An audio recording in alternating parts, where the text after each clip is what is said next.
নমস্কার, আমি অনন্যা ফ্যামিলি ব্লগে একটি নতুন ভিডিওতে সবাইকে স্বাগত জানাই। সুপ্রভাত সবাইকে। ভোরবেলা উঠে পড়েছি তাড়াতাড়ি বেরোবো বলে। বড়কাছারি মন্দিরে যাব, মেয়ের মানত আছে, সেই পুজোটা দিয়ে দেওয়ার জন্য। সকালবেলা স্নান করে মেয়েকে রেডি করে পুজো করে একটা শাড়ি পরে নিয়েছি, যেহেতু মন্দিরে যাব। তো বাড়ি থেকে মা, বাবা, মেয়ে আর আমি, এই চারজনই যাব।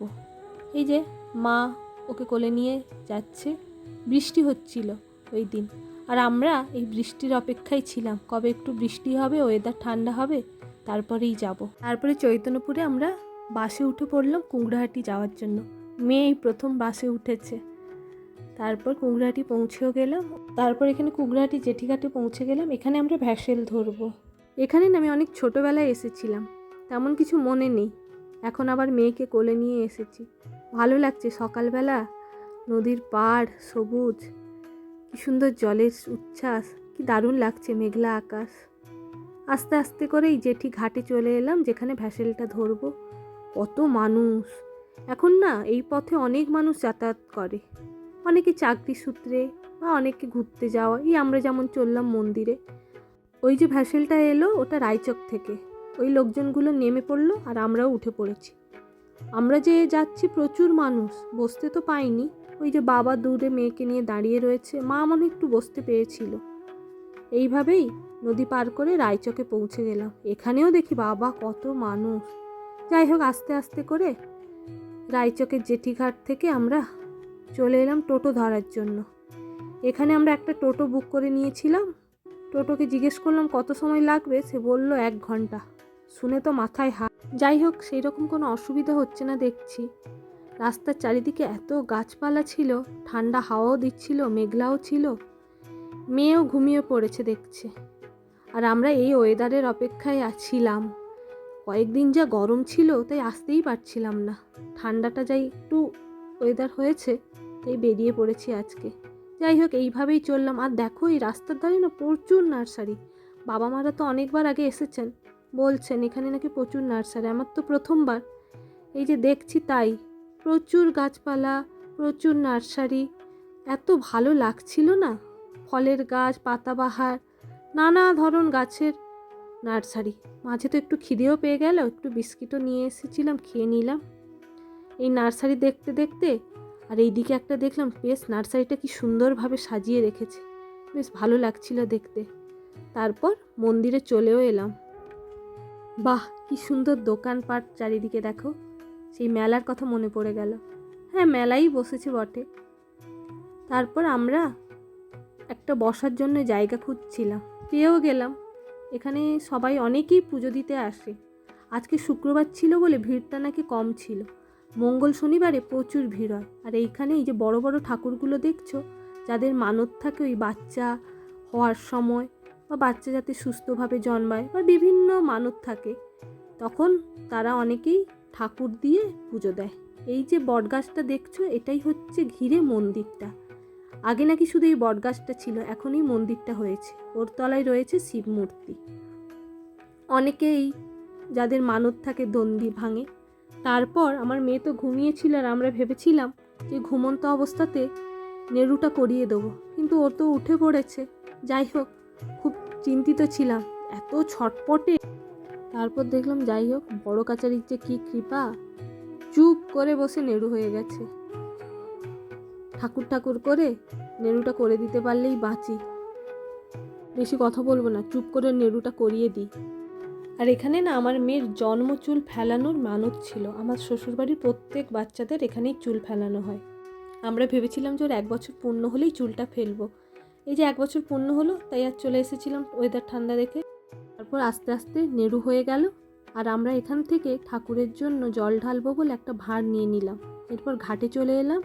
ওকে ওই ঘাটের পাড়ে বসিয়ে ওর যে চুলটা প্রথমে নেড়ু করার সময় তুলেছিল, ওইটা ঠাকুরের কাছে প্রার্থনা করে পুকুরে ফেলে দিলাম। তারপরে ওকে একটু স্নান করাই অনেককে, কিন্তু আমি ওকে স্নান করাবো না, ঠান্ডা লেগে যাবে তো, তাই জাস্ট মাথাটা ধুইয়ে নিলাম। মাথাটা ভালো করে চুলগুলো ধুইয়ে তারপরে ওকে মায়ের কাছে দিয়ে আমি ওই ঘরটাতে জল তুলে নিলাম, যেটা বাবার মাথায় ঢালবো।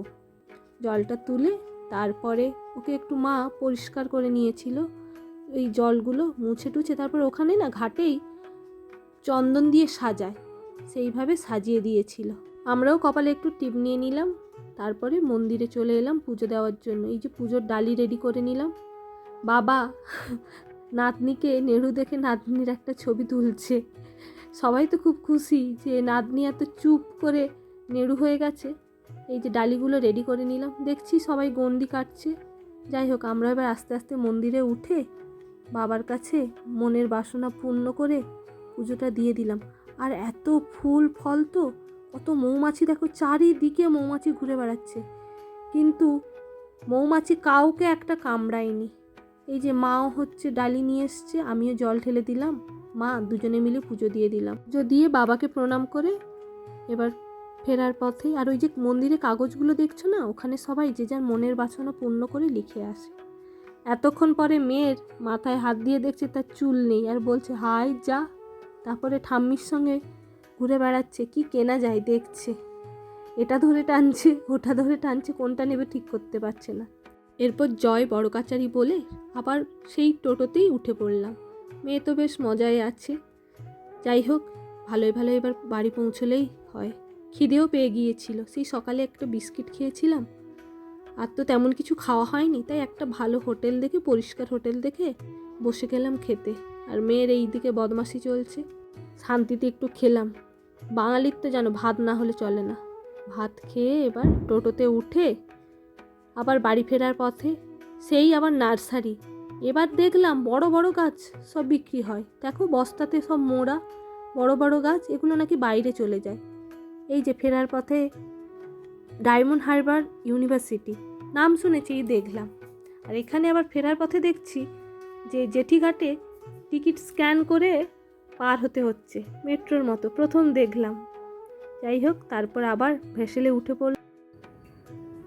এই যে 4:30 বাজে বাড়ি পৌঁছলাম। সেই ভোর সকাল 5টা থেকে উঠে রেডি হয়ে বেরিয়েছিলাম। যাই হোক, অনেকদিন ধরে প্ল্যান করা হচ্ছিল বড়কাচারি যাওয়ার, কিন্তু যা গরম তার জন্য তো যেতে পারছিলাম না। কালকে হঠাৎ বিকেলে বৃষ্টি শুরু হলো, তাই ওয়েদারটা ঠান্ডা দেখে আজকে বেরিয়ে গিয়েছিলাম। আর ওয়েদারটা সত্যি আজকে অনেকটাই ভালো ছিল, হালকা বৃষ্টি ঠান্ডার মধ্যে। আর ওইদিকে তো ওয়েদার বেশ, এত গাছপালা, যাই জন্য বেশ ঠান্ডা ঠান্ডাতেই চলে গিয়েছিলাম। আর কাজটা ঠাকুরের দয়ায় খুব সুস্থভাবেও হয়েছে। যাই হোক, এখন বাড়ি পৌঁছে গেছি, খুবই ক্লান্ত, এবার একটু রেস্ট নেবো, ফ্রেশ হব। আজকে সারাদিনের ব্লগটা আপনাদের ভালো লেগে থাকে তাহলে লাইক, শেয়ার, কমেন্ট করে দেবেন। আর আমার ভিডিওতে যদি নতুন হয়ে থাকেন তাহলে প্লিজ সাবস্ক্রাইব করে দেবেন। তাহলে চলুন আজ টাটা, সুস্থ থাকবেন, ভালো থাকবেন, আর সবাইকে ভালো রাখবেন।